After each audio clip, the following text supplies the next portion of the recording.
ದಾವಣಗೆರೆಯಲ್ಲಿ Indian National Building Construction Forest and Wood Federation ವತಿಯಿಂದ ಕಾರ್ಮಿಕರ ದಿನಾಚರಣೆ ಕಾರ್ಯಕ್ರಮ ಅದ್ದೂರಿಯಾಗಿ ನಡೆಯಿತು. ನೂತನ ಶಾಸಕ ಸಮರ್ಥ್ ಶಾಮನೂರು ಅಧ್ಯಕ್ಷತೆಯಲ್ಲಿ ನಡೆದ ಕಾರ್ಯಕ್ರಮದಲ್ಲಿ ಕಾರ್ಮಿಕರ ಕಲ್ಯಾಣ, ಕಾರ್ಮಿಕ ಕಾರ್ಡ್ ಸೌಲಭ್ಯಗಳು ಹಾಗೂ ಸಂಘಟನೆಯ ಬಲವರ್ಧನೆ ಕುರಿತು ನಾಯಕರು ಮಾತನಾಡಿದರು. ದಾವಣಗೆರೆ ಜಿಲ್ಲಾ ಕಾಂಗ್ರೆಸ್ ಕಚೇರಿಯಲ್ಲಿ Indian National Building Construction Forest and Wood Federation ವತಿಯಿಂದ ಕಾರ್ಮಿಕರ ದಿನಾಚರಣೆ ಉದ್ಘಾಟಿಸಲಾಯಿತು. ರಾಜ್ಯಾಧ್ಯಕ್ಷ ಜಿಆರ್ ದಿನೇಶ್ ಅವರ ನೇತೃತ್ವದಲ್ಲಿ ನಡೆದ ಕಾರ್ಯಕ್ರಮಕ್ಕೆ ನೂತನ ಶಾಸಕ ಸಮರ್ಥ್ ಶಾಮನೂರು ಅಧ್ಯಕ್ಷತೆ ವಹಿಸಿದ್ದರು. ಈ ಕಾರ್ಯಕ್ರಮದಲ್ಲಿ ನ್ಯಾಷನಲ್ ಸೆಕ್ರೆಟರಿ ಹಾಗೂ state vice president A Zakir Hussain ಮುಖ್ಯ ಅತಿಥಿಯಾಗಿ ಭಾಗವಹಿಸಿದರು. ಕಾರ್ಡ್ ಮಾಡಿದ್ಮೇಲೆ ರಿನ್ಯೂವಲ್ ಮಾಡಿಸ್ಕೊಂಡ್ರೆ ನಿಮ್ಗೆ ಸವಲತ್ತು ಸಿಗ್ತವೆ, ಬಹಳ ಸವಲತ್ತು ಇದಾವೆ. ಅದು ಒಂದು ನೀವು ಗಮನ ಇಟ್ಕೊಂಡ್ರೆ, ನೀವು ಕಾರ್ಮಿಕರ ಅಧ್ಯಕ್ಷ ಕೇಳ್ರಿ, ಯಾವ ಏರಿಯಾದಲ್ಲಿ ಇರ್ತೀರ ಆ ಏರಿಯಾದಲ್ಲಿ ಹೋಗಿ ನೀವು ರಿನ್ಯೂವಲ್ ಮಾಡಿಸ್ಕೊಂಡ್ರೆ ನಿಮ್ಗೆ ಇದು ಸವಲತ್ತು ಸಿಗ್ತದೆ. ಇಲ್ಲ ಅಂದ್ರೆ ರಿನ್ಯೂವಲ್ ಮಾಡಿಸಿಲ್ಲ ಅಂದ್ರೆ ಅದು ಪೆಂಡಿಂಗ್ ಆಗ್ತದೆ. ಸವಲತ್ತನ್ನು ಸಿಗ್ತದೆ, ಕೋಟಿ ಗಟ್ಟಲೆ ಹಣ ಐತೆ, ಆದ್ರೆ ನಾವು ರಿನ್ಯೂವಲ್ ಮಾಡಲ್ಲ, ಕಾರ್ಡ್ ಮಾಡಲ್ಲ. ಫಂಕ್ಷನ್ ಕರೆದ ತಕ್ಷಣ ಫಂಕ್ಷನ್ ಬರ್ತೀವಿ, ಕಾರ್ಡ್ ಮೊದಲೇ ಮಾಡಿಸ್ರಿ. ಯಾರ್ಯಾರು ಕಾರ್ಡ್ ಮಾಡಿಸಿದ್ರಮ್ಮ? ಎಲ್ಲರೂ ಕಾರ್ಡ್ ಮಾಡಿಸಿದ್ರೆ ಎಲ್ಲರೂ ಕಾರ್ಡ್ ಮಾಡಿಸಿದ್ರೆ ಬಹಳ ಒಳ್ಳೆಯದು. ಕಾರ್ಯಕ್ರಮದಲ್ಲಿ ಮಾತನಾಡಿದ ಎ ಜಾಕೀರ್ ಹುಸೇನ್, ರಾಜ್ಯಾಧ್ಯಕ್ಷ ಜಿಆರ್ ದಿನೇಶ್ ಅವರು ರಾಜ್ಯಾದ್ಯಂತ ಕಾರ್ಮಿಕರ ಕಾರ್ಡ್ ವಿತರಣೆ ಮಾಡುವಲ್ಲಿ ಮಹತ್ವದ ಕೆಲಸ ಮಾಡುತ್ತಿದ್ದಾರೆ ಎಂದು ಶ್ಲಾಘಿಸಿದರು. ತಾನೂ ಕೂಡ ಕಾರ್ಮಿಕರ ಏಳಿಗೆಗಾಗಿ ಶ್ರಮಿಸಲು ಸಿದ್ಧನಿದ್ದೇನೆ ಎಂದು ಹೇಳಿದರು. ಇದೇ ವೇಳೆ ಕಾರ್ಮಿಕರಿಗೆ ಕಾರ್ಡ್ ರಿನ್ಯೂವಲ್ ಮಾಡಿಸಿಕೊಳ್ಳುವಂತೆ ಮನವಿ ಮಾಡಿದ ಅವರು ಕಾರ್ಡ್ ಮೂಲಕ ದೊರೆಯುವ ವಿವಿಧ ಸರ್ಕಾರಿ ಸೌಲಭ್ಯಗಳ ಕುರಿತು ಮಾಹಿತಿ ನೀಡಿದರು. ಕಾರ್ಡ್ ಇಲ್ಲದ ಕಾರ್ಮಿಕರು ಕೂಡಲೇ ನೋಂದಣಿ ಮಾಡಿಸಿಕೊಳ್ಳಬೇಕು ಎಂದು ಕರೆ ನೀಡಿದರು. ದಾವಣಗೆರೆ ವತಿಯಿಂದ ಐಬಿಎಸ್ ವತಿಯಿಂದ ಇದೆ.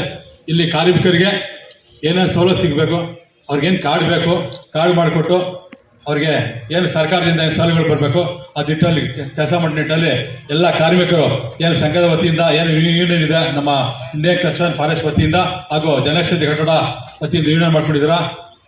ಮುಂದಿನ ದಿನಗಳಲ್ಲಿ ಇಲ್ಲಿನ ದಾವಣಗೆರೆ ಜಿಲ್ಲಾದ್ಯಂತ ಕಾರ್ಮಿಕರಿಗೆ ಕಾರ್ಡ್ ಮಾಡಿಸಿ ನಮ್ಮ ಇವರೇ ತರಂತ ಸಮರ್ಥರ ನೇತೃತ್ವದಲ್ಲಿ ಕಾರ್ಮಿಕರಿಗೆ ಕಾರ್ಡ್ ಕೊಟ್ಟು ಸರ್ಕಾರದಿಂದ ಬರುವಂಥ ಸೌಲಭ್ಯಗಳನ್ನ ಅವ್ರ ಮುಖಾಂತರ ತಲುಪಿಸಿ.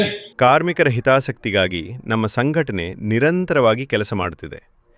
ರಾಜ್ಯದ ಪ್ರತಿಯೊಬ್ಬ ಕಾರ್ಮಿಕನಿಗೂ ಸರ್ಕಾರದ ಸೌಲಭ್ಯ ತಲುಪಿಸುವುದು ನಮ್ಮ ಗುರಿ. ಒಟ್ಟಾರೆ ಕಾರ್ಮಿಕರ ಹಕ್ಕುಗಳು, ಸೌಲಭ್ಯಗಳು ಹಾಗೂ ಸಂಘಟನೆಯ ಬಲವರ್ಧನೆಗೆ ಒತ್ತು ನೀಡಿದ ಈ ಕಾರ್ಯಕ್ರಮ ಕಾರ್ಮಿಕರಲ್ಲಿ ಹೊಸ ಆತ್ಮವಿಶ್ವಾಸ ಮೂಡಿಸಿತು. Abhishek, news line Kannada, Bengaluru. ಇವತ್ತು 14ನೇ ತಾರೀಕಿಗೆ ಕಾರ್ಮಿಕರ ದಿನಾಚರಣೆ ಅಂತ ರಾಮಂಜನಿ ಅವರು ನನಗೆ ಫೋನ್ ಮುಖಾಂತರ ಹೇಳಿದರು. ಆಯಿತು ಬರ್ತೀನಿ. ಅಲ್ಲಿ ಒಂದು ಫಂಕ್ಷನ್ ಇತ್ತು ದೊಡ್ಡದು, ಇಲ್ಲಿ ಬೆಂಗಳೂರಾಗೆ. ಅದು ತಪ್ಪಿಸ್ಕೊಂಡು ಇಲ್ಲಿ ಬಂದೆ. ರಾಮಂಜನಿ ಬಹಳ ಕಾರ್ಮಿಕರಿಗೆ ಕಾರ್ಡ್ ಮಾಡಿಸ್ತಾರೆ. ಲೇಬರ್ ಕಾರ್ಡ್ 18,000 ಜನಕ್ಕೆ ಕಾರ್ಡ್ ಮಾಡಿಸಿದ್ದಾರೆ. 18,000 ಜನಕ್ಕೆ. ಮೊದಲಿಂದ ಬಹಳ ವರ್ಷದಿಂದ ನಾನು ನೋಡ್ತಿದ್ದೀನಿ. ಅವ್ರಿಗೆ ಕಾರ್ಮಿಕರ ಬಗ್ಗೆ ಅವ್ರ ಕಾಳಜಿ ಐತೆ. ಅವರು ಎಲ್ಲಿ ಕಾರ್ಮಿಕರು ಎಲ್ಲಿ ಮಾಡ್ತಿದ್ದಾರೆ ಬಿಲ್ಡಿಂಗ್ ಹತ್ರ, ಮತ್ತೆ ಎಲ್ಲ ಅವರು ಈ ಸಂಘಟನೆಗೆ ಬಂದಿದ್ದಕ್ಕೆ ನಮ್ಗೆ ಬಹಳ ಖುಷಿ ಆಯ್ತು. ಅವಾಗಿಂದ ನಾನು ಅವತ್ತೇ ಹೇಳಿದೆ, ಈ ಇಂಡಿಯನ್ ನ್ಯಾಷನಲ್ ಟ್ರೇಡ್ ಯೂನಿಯನ್ ಮತ್ತೆ ನಮ್ಮ INTCW ರಾಜ್ಯಾಧ್ಯಕ್ಷರು ನಮ್ಮ ದಿನೇಶ್ ಅವರು ಇಡೀ ಕರ್ನಾಟಕದಲ್ಲಿ ಎಲ್ಲೆಲ್ಲಿ ಯಾವ ಮೂಲೆಗೆ ಬೇಕು ಕಾರ್ಡ್ ಮುಖಾಂತರ, ಕಾರ್ಡ್ ಮಾಡೋ ಮುಖಾಂತರ ಅವ್ರು ಸಂಘಟನೆ ಮಾಡ್ತಿದ್ದಾರೆ. ನೀವು ಅರ್ಥ ಮಾಡ್ಕೊಂಡು ಎಲ್ಲಾ ವಿಷಯ ಹೇಳಿದ್ರೆ ಕಾರ್ಡ್ ಯಾರ್ಯಾರು ಮಾಡಿದಾರೆ, ನೀವೆಲ್ಲ ಮಾಡಿದ್ರೆ ಕಾರ್ಡ್ ರಿನ್ಯೂವಲ್ ಮಾಡಿಸ್ಬೇಕು. ಇದು ಸವಲತ್ತು ಸಿಗ್ತದೆ. ಇಲ್ಲ ಅಂದ್ರೆ ರಿನ್ಯೂವಲ್ ಮಾಡಿಸಿಲ್ಲ ಅಂದ್ರೆ ಅದು ಪೆಂಡಿಂಗ್ ಆಗ್ತದೆ. ಸವಲತ್ತನ್ನು ಸಿಗ್ತದೆ, ಕೋಟಿ ಗಟ್ಟಲೆ ಹಣ ಐತೆ, ಆದ್ರೆ ನಾವು ರಿನ್ಯೂವಲ್ ಮಾಡಲ್ಲ, ಕಾರ್ಡ್ ಮಾಡಲ್ಲ. ಫಂಕ್ಷನ್ ಕರೆದ ತಕ್ಷಣ ಫಂಕ್ಷನ್ ಬರ್ತೀವಿ, ಕಾರ್ಡ್ ಮೊದಲೇ ಮಾಡಿಸ್ರಿ.